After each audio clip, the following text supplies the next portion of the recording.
Well, efforts by the National University Health System to cut energy use last year saved enough electricity to power almost 14,000 four-room HDB flats for a year. NUHS says the carbon footprint it reduced is akin to planting more than 360,000 tree seedlings for 10 years. The group revealed this at the inaugural Healthcare Sustainability Symposium, where it also showcased its sustainability efforts.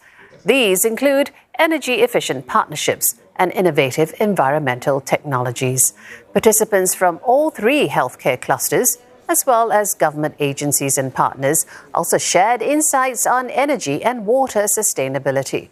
They also discussed how to foster environmental responsibility across sectors. The healthcare sector can be a societal leader in climate action. By reassessing and recalibrating the way healthcare services are provided, and through continued collaboration with stakeholders and a steadfast commitment to driving positive change, we can pioneer solutions that not only improve patient outcomes, but also enhance environmental sustainability. NUHS also stresses that patient health and well-being remains its top priority, and its green initiatives do not affect healthcare outcomes negatively. Here's a look at the green steps it has taken. This operating theatre in the Jurong Health Campus has stringent sterility standards. It needs to be kept below 60% humidity and between 20 and 25 degrees Celsius, conditions needed for surgery.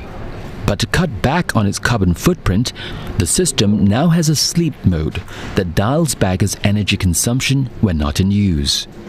If healthcare sector were a country, it would be the 5th largest polluter on earth. And that's why it's so important for us to drive this sustainability effort, because climate crisis is also a health crisis, and healthcare is part of that problem and solution. The scale of the healthcare sector's carbon footprint is partly a result of things it cannot change, like how its biological waste goes straight to the incinerator for safety reasons. So the National University Health System that oversees this hospital is focusing on the things it can change.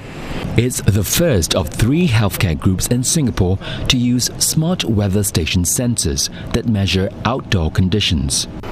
This is so its buildings can automatically adjust their indoor air conditioning settings in real time. Hot water comes from these tube collector systems warmed by the sun instead of water heaters. The group is also enlisting nurses to save water by reusing towels that are still clean. Patients are actually very used to having the towels changed on a daily basis. You actually have to educate them and also to tell them the reasons why we are not changing daily, but we do tell them that if let's say it's dirty or they request for a change, we will still do so. NUHS says it's already invested 10 million Singapore dollars into sustainability efforts across its 4 hospitals and 7 polyclinics. It expects to see a return on its investment in 2 to 3 years' time from smaller utility bills and lower carbon emissions.